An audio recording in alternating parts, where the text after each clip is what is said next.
Alipokwisha kunena, alimwambia Simoni, tweka mpaka kilindini. Kama vile nitakuonesha hii hapo navyoiona. Ua wa nje ni huu mzunguko wote ambao unazunguka ili hema ambalo liko humu ndani ya ua, yaani kwa Kiswahili rahisi niseme lupango, na Wafaransa tunaita clôture. Clôture yaani ni mzunguko ambao inajengwa afu nyumba iko ndani, hema iko ndani. Hii ndiyo ua wa nje. Na katika ua wa nje tunasoma kitabu cha Kutoka 27 vesi ya 9 na 40 vesi ya 33. Inasema, tengeneza ua kwa ajili ya hema la kukutania. Kisha Musa akafanya ua kuizunguka maskani ya Mungu na madhabahu. Pia akaweka pazia kwenye ingilio la huo ua. Yaani Mungu anamwelekeza namna gani atatengeneza lile ua, ile lupango, ile clôture. Na Musa akafanya hivyo hivyo. Sasa katika ile clôture, katika ule ua kuna vitu mbalimbali ambavyo viko ndani. Na kitu cha kwanza ambacho tutaona ni madhabahu ya kuteketeza. Madhabahu ya kuteketeza ni madhabahu ambayo ilitengenezwa kwa namna ambayo inaweza kuwezesha kuteketezea wanyama ambao walikuwa wanatolewa kafara, yaani sadaka ya kuteketeza. Na Kutoka 27 vesi ya kwanza nasema, jenga madhabahu ya mbao za mti wa mshita. Anaelekezwa namna ambavyo atajenga ile madhabahu, sawa. Na baada ya ile madhabahu, kazi yake kwanza ilikuwa wakati kuhani anampokea mtu ambaye atatubu makosa yake. Utaratibu ilikuwa mtu huyo analeta mnyama, iwe kondoo, mbuzi, ng'ombe, mnyama yote ambaye ni safi, ambaye si najisi. Baada ya hapo wanaenda machinjoni. Yule mtu anachukua mkono wake anaweka juu ya kichwa cha ule mnyama, alafu anatubu makosa yake, anapewa kisu, mpanga au vinginevyo, anachinja na damu nusu inabaki kwenye bakuli. Alafu kuhani analeta ile nyama, ule mnyama anamtia juu ya ile madhabahu ya kuteketeza. Yaani huyo mnyama ataungua pale na moshi itapanda wapi? Mbinguni. Baada ya kuhani kutoka pale, kitu cha kufuata ambacho kilitiliwa mule ua wa nje ni birika la maji. Birika la maji kama vile unavyoona hii madhabahu hapo mbele pale, kabla ya kuingia mlangoni, unaona ile ni birika la maji. Kazi ya hiyo birika hapo ni kuhani alipokuwa akimaliza kuteketeza ule mnyama, ilikuwa inambidi sasa aingie ndani ya hema. Sasa kabla hajaingia inabidi atawaze kwanza. Baada ya kutawaza ndio kazi ya ile birika la maji. Na tusome katika kitabu cha Kutoka 13 vesi ya 18. Nasema, tengeneza birika la shaba lenye tako la shaba kwa ajili ya kunawa. Liweke katikati ya ua ya ua la hema la kukutania na madhabahu, maana iko katikati ya ile hema na madhabahu ya kuteketeza, kisha weka maji ndani yake. Yaani Musa anaamriwa achukue hii birika hii aiweke, ambayo ni ya shaba na takao lake la shaba, aiweke katikati entre madhabahu, entre hotel na temple, yaani entre madhabahu na hema, aiweke pale.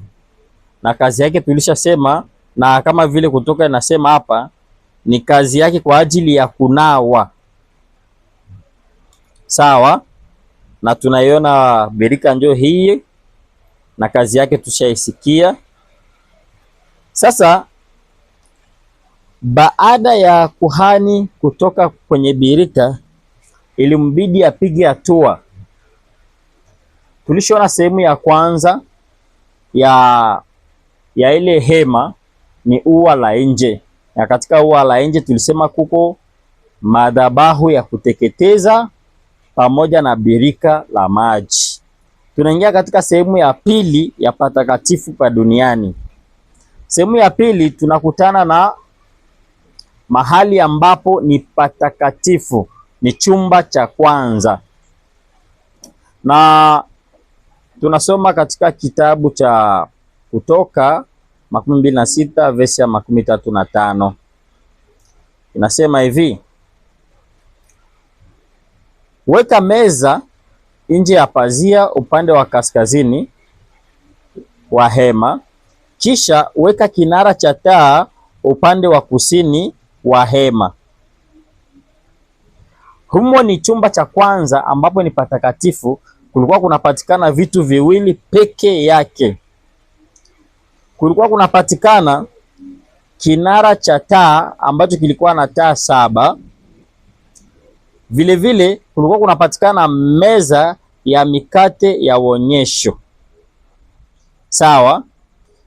Katika Kutoka 25 verse ya 31 na 32 inasema, nawe fanya kinara cha taa cha dhahabu safi, kifanywe kwa kazi ya kufua. Tako lake, vitu vyake, vikombe vyake, matovu yake na maua yake, vyote vitakuwa vya kitu kimoja, nacho kitakuwa na matawi 6. Yaani kinara hiki kilikuwa kwanza chenyewe, alafu na matawi yake 6, ikibeba michoro kama ya maua, na juu kulikuwa vikombe vya kutilia mafuta ambayo itakuwa inawasha moto. Yaani ndio mwangaza ambao ulikuwa unamulika hema. Na Kutoka 25 verse ya 23 na 24 na 30 inatuambia kuhusu tengeneza meza ya mbao za mshita. Utaweka mikate ya uonyesho juu ya meza, hivi iwe mbele yangu daima.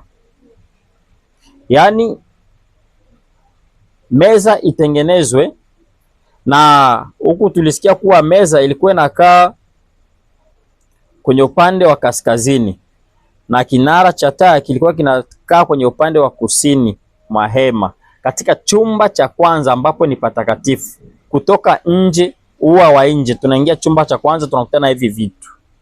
Ni vitu viwili peke yake.